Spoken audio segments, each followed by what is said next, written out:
Namaste guys, welcome back to my channel, and I think all of you already heard about announced ceasefire between India and Pakistan, but lately new news came out and today we're watching a video which is called Pakistan Backstabs India, huge attack of Pakistani military after ceasefire talks. So, let's watch. नमस्कार, welcome to career 247। मैं हूं प्रशांत धवन। साफ साफ लग रहा है कि पाकिस्तान का जो आर्मी जनरल है आसिम मुनीर, ये नहीं चाहता कि अभी इंडिया पाकिस्तान के बीच में शांति हो। इसको अपनी कुर्सी बचानी है और कुर्सी बचाने के चक्कर में ये पूरे रीजन को एक फुल स्केल वॉर की तरफ धकेल सकता है। ये बात अब कंफर्म हो चुकी है। जम्मू कश्मीर के चीफ मिनिस्टर ने भी कंफर्म कर दी है कि पाकिस्तान ने सीज फायर तोड़कर एक बड़ा ड्रोन अटैक किया है जम्मू पर। और अगर यहाँ पे आप सोच रहे हैं wait, I've seen so horrible videos that some Jammu schools, temples were targeted, and it's so much terrifying. Donald Trump ने अभी ट्वीट करी थी कि देखो अब सीज फायर करवा दिया है मैंने। मैं एक बात यहां पर बोलना चाहूंगा, ये जो वर्ड है सीज फायर, ये यूएस यूज कर रहा है, मगर एक बात नोट करना, पाकिस्तान के प्रधानमंत्री ने ये जो वर्ड है सीज फायर, ये कहीं पर यूज नहीं किया। शहबाज शरीफ ने ट्वीट करी, बोला थैंक यू प्रेसिडेंट ट्रंप, आपने रोल प्ले किया अपना, मगर इस पूरी ट्वीट में देख लो सीज फायर वर्ड आपको कहीं नहीं मिलेगा। इंटरेस्टिंगली डॉक्टर एस जयशंकर ने भी जब इसके बारे में लिखा तो इन्होंने कहा कि अभी हमारी बस अंडरस्टैंडिंग थोड़ी बहुत बैठी है। सीज फायर वर्ड का यूज आपको भारत सरकार में कहीं नहीं मिलेगा। हम लोगों ने यही कहा है कि बस एक अंडरस्टैंडिंग है कि अभी के लिए शांति रखते हैं, बट क्लियरली पाकिस्तान शांति यहाँ पर चाहता नहीं है। जो विजुअल्स आए हैं जम्मू से, ये मैं आपको दिखाना चाहता हूँ। इधर आप देख पाओगे जम्मू कश्मीर के चीफ मिनिस्टर उमर अब्दुल्ला ये कह रहे हैं this is no ceasefire. Ceasefire ये नहीं होता।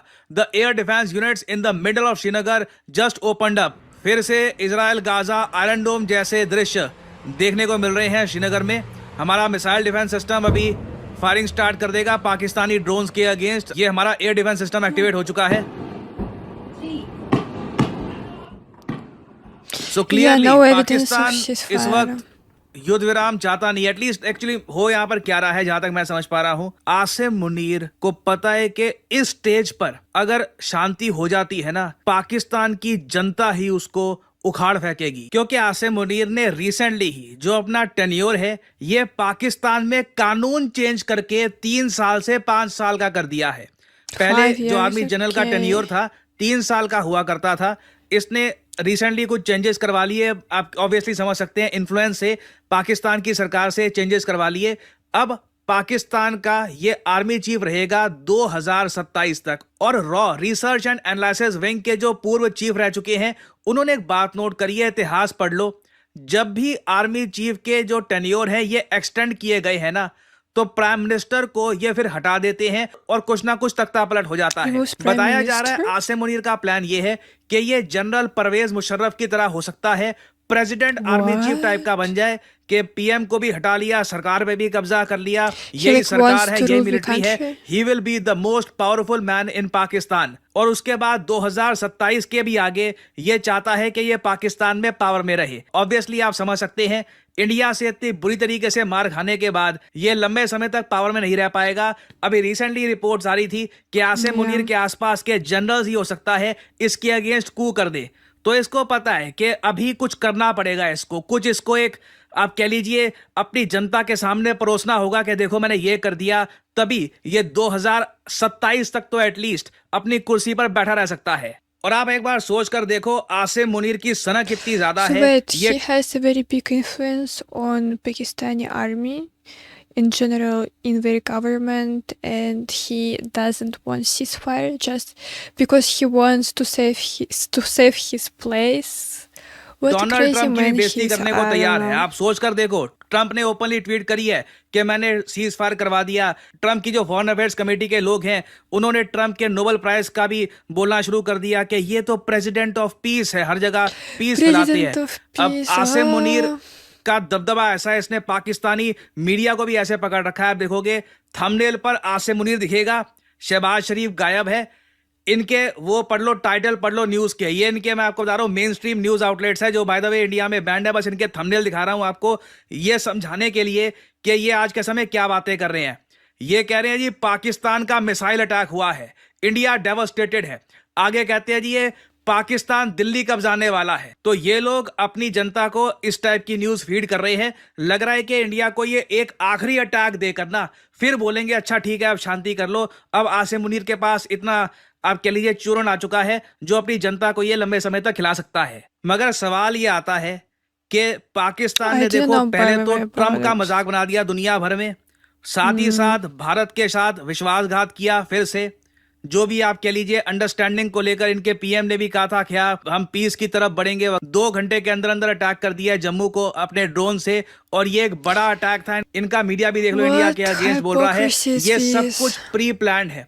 क्या हम इसको बर्दाश्त करेंगे?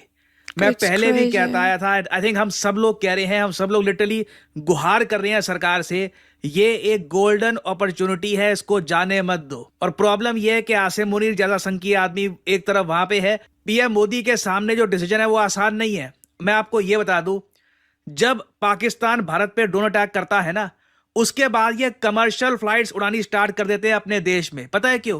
ताकि भारत जब रिटेलिएट करे ना तो गलती से एक मिसाइल या फिर एक अटैक कहीं पर इनकी कमर्शियल फ्लाइट में हो जाए, इनोसेंट लोग मारे जाए, फिर पाकिस्तान इंडिया को ब्लेम करना स्टार्ट कर देगा, देखो हमारे कमर्शियल फ्लाइट को इंडिया ने डुबा दिया। इतना इवल कंट्री है, इतना इवल इनका आज के समय डिक्टेटर है आसिम मुनीर। शहबाज शरीफ वगैरह आप सब लोग जानते हैं पपेट है।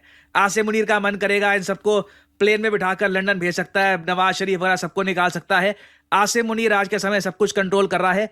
And we need to decide कितना आगे तक जाना चाहते हैं। Do we want a full scale war? मुझे अजीत डोभाल साहब की एक वीडियो याद आ रही है आज के समय ना, ये कई साल पुरानी वीडियो डोभाल साहब की। यहाँ पर ये वीडियो की स्टार्टिंग में कहेंगे कि पाकिस्तानी तो कहते हैं कि हम तो है ही फिदाइन, न्यूक्लियर वॉर होगी तो हमको कोई डर नहीं है।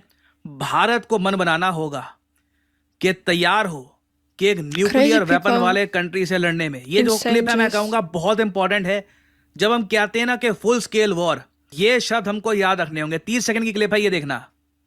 हम तो हैं ही फिदाइन, तो हमारा पूरा देश फिदाइन हो जाएगा। हम तो न्यूक्लियर वार के लिए तैयार हैं। अगर इंडिया कन्वेंशनल वार या इससे बाहर की हमारे को रिटेलिएट करता है, अगर हिंदुस्तान ये मन बना ले कि ये भी एक ब्लफ है, पाकिस्तान किसी भी न्यूक्लियर वॉर में के बाद पाकिस्तान राष्ट्र नहीं रहेगा, भारत फिर भी रहेगा।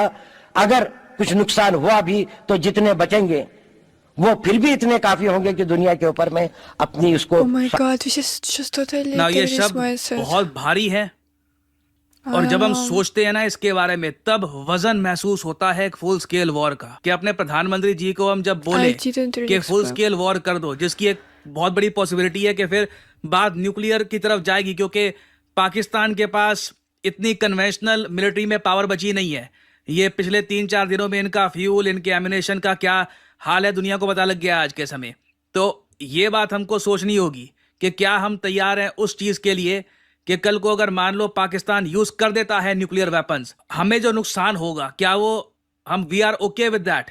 ऑब्वियसली एक बार को हम ये कहेंगे हमारा मिसाइल डिफेंस सिस्टम है, रोक लेंगे वगैरह, मगर फिर भी एक खतरा बहुत बड़ा है। भारत को भी एक बड़ी आबादी का लॉस यहाँ पे हो सकता है। So this is something we need to think about. हम लोग काफी बार आज की सिचुएशन को कंपेयर करते हैं 1971 वॉर से। 1971 वॉर में इंदिरा गांधी जी ने कमाल का काम किया था, सैम मानेकशॉ साहब ने कमाल का काम किया था।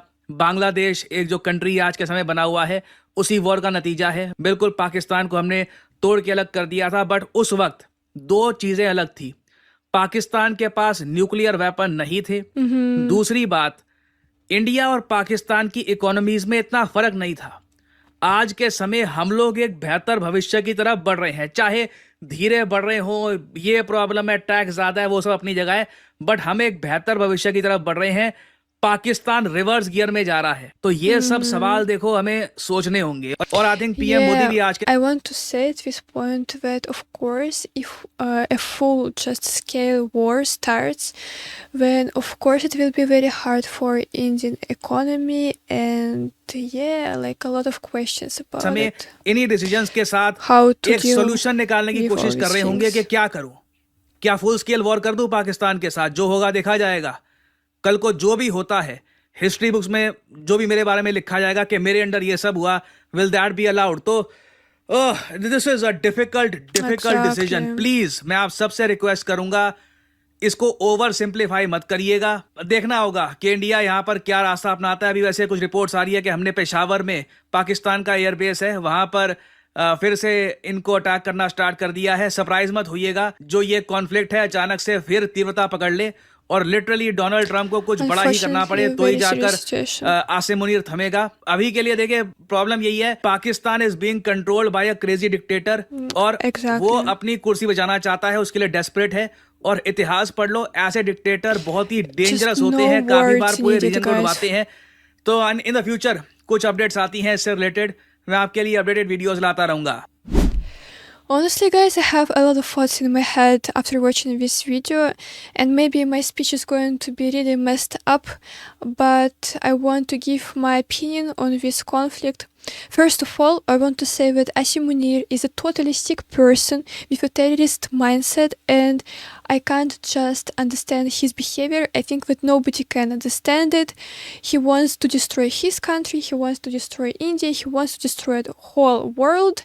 I don't know, their officials openly talk about nuclear war and that it is possible for them to use nuclear weapon. In my perspective, it's just, I don't know, guys, it's just insane, terrifying, and out of control, of any control. Also about ceasefire, when I just saw news on the internet, I was so much shocked by this action. I really didn't expect it at all by Indian government, and also I saw a lot of comments that people were not satisfied with this decision. And they didn't want ceasefire. A lot of people didn't want. So yeah, but I was kinda happy with this decision because war is always bad, and we all understand that people will die, and full just scale war requires a lot of also money, and economy will just have problems. So yeah, I was satisfied with it. And by the way, tell me your opinion on ceasefire. But later we understood that this ceasefire was only in Indians' mind and only in mind of America. So yeah, they mocked Trump a lot. So now they just broke this ceasefire, and it's just crazy. 2 hours after announcing of ceasefire, they broke it and attacked Jammu. What kind of people are they? We all understand what kind of people, right? And also it's so much interesting for me, what do Pakistani people, just normal citizens, think about it? Do they really want nuclear war? Just if someone watches me from Pakistan, tell me, do you really want nuclear war? You want really to destroy your country? It's just crazy. I think that some serious actions should be taken against this Asim Munir. And I don't know what exactly, but really maybe some countries should support India, for example, America or Russia, and they should do something against this person. So honestly, I don't know, it will be a very difficult decision for PM Modi, for all Indian government, but anyway, I will support India. I stand with India, guys. And I will accept all decisions of Indian government. And honestly, nowadays, I think that there is no other choice except for war, unfortunately. I don't want to say it, but things nowadays are like that. So India can't just stay, aside. We need to do something with it. And yes, guys, now I became very angry. I'm really angry with this situation. It touches me a lot. And yeah, tell me your opinion about all this conflict, guys, and see you in my next video. Bye bye.